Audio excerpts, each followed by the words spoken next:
ચાલો જાણીએ ભગવાન શ્રી કૃષ્ણની કેટલીક મધુર લીલાઓ. મોહન, આપ સાંભળી રહ્યા છો શાબ્દીના સ્વરમાં.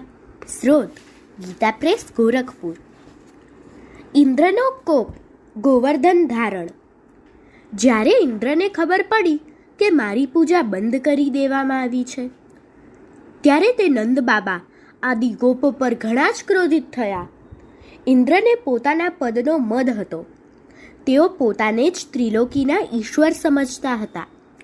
તેમણે ક્રોધથી તમતમીને પ્રલય કરનારા વાદળાને વ્રજ પર ચઢાઈ કરવાનો આદેશ આપ્યો. તેમણે કહ્યું, જુઓ, આ જંગલી ગોવાળિયાઓને કેટલો ઘમંડ આવી ગયો છે કે તે બધાએ એક સાધારણ માનવ શ્રી કૃષ્ણના બળે મારું દેવરાજ ઇન્દ્રનું અપમાન કરી નાખ્યું. કૃષ્ણ નાદાન અને મૂર્ખ હોવા છતાંય પોતાને બહુ મોટો જ્ઞાની સમજે છે. પ્રલયકારી વાદળો, તમે ચટ જઈને આ ગોવાળિયાઓનું અભિમાન ધૂળમાં રગદોળી નાખો, તેમના પશુઓનો સંહાર કરી નાખો. હું પણ તમારા પાછળ પાછળ પોતાના ઐરાવત હાથી પર ચઢીને મરુદગણો સાથે આવું છું. મેઘોને આ પ્રમાણે આદેશ આપીને ઇન્દ્રે તેમના બંધન ખોલી નાખ્યા. હવે તેઓ ઘણા વેગથી વજ્ર પર ચઢી આવ્યા અને મુશળધાર જળ વરસાવીને આખાય વ્રજને પીડિત કરવા લાગ્યા. વીજળીઓ ચમકવા લાગી, વાદળા પરસ્પર અથડાઈ ગર્જના કરવા લાગ્યા, ભયંકર આંધી સાથે કરા પડવા લાગ્યા. વ્રજભૂમિનો ખૂણે ખૂણો જળથી ભરાઈ ગયો. પશુ અને ગોપબાળો ઠંડીથી ધ્રુજવા લાગ્યા. અચાનક આવી પડેલી વિપત્તિથી ગભરાઈને સર્વે લોકોએ શ્રી કૃષ્ણને કહ્યું, કૃષ્ણ, હવે તો આ ભયંકર કષ્ટથી અમારું રક્ષણ તમે જ કરી શકો છો.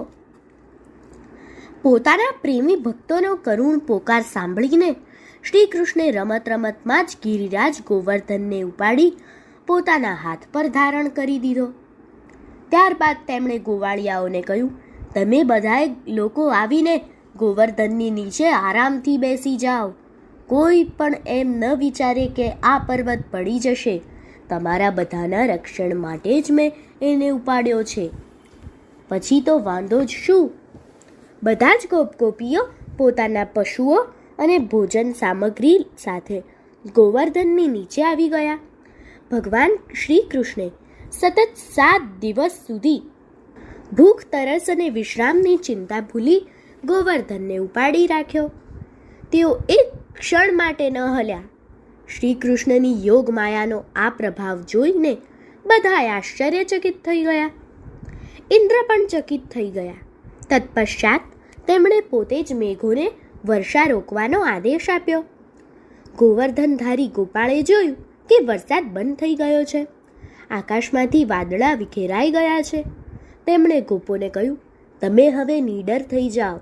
પોતાના ગોધન અને બાળકો સાથે બહાર નીકળી જાઓ. જુઓ, હવે આંધી વરસાદ બંધ થઈ ગયા છે. ભગવાન શ્રી કૃષ્ણનો આદેશ પામી બધા લોકો બહાર નીકળી ગયા અને ભગવાન કૃષ્ણે ગોવર્ધનને ફરીથી તેના સ્થાને મૂકી દીધો. વ્રજવાસીઓના હૃદય પ્રેમની લાગણીથી ઉભરાઈ ગયા. પર્વતને મૂકતા જ તેઓ શ્રી કૃષ્ણના સમીપ આવ્યા. કોઈ તેમને હૃદયે ચાંપવા માંડ્યા તો કોઈ ચૂમવા લાગ્યા. ઘરડી અને મોટી ગોપીઓએ ઘણા જ સ્નેહથી ચોખા અને દહીંથી તેમને તિલક કર્યું તથા તેમને અંતરના આશીર્વાદ આપ્યા. આકાશમાંથી દેવોએ તેમના પર ફૂલ વરસાવ્યા. અસ્તુ.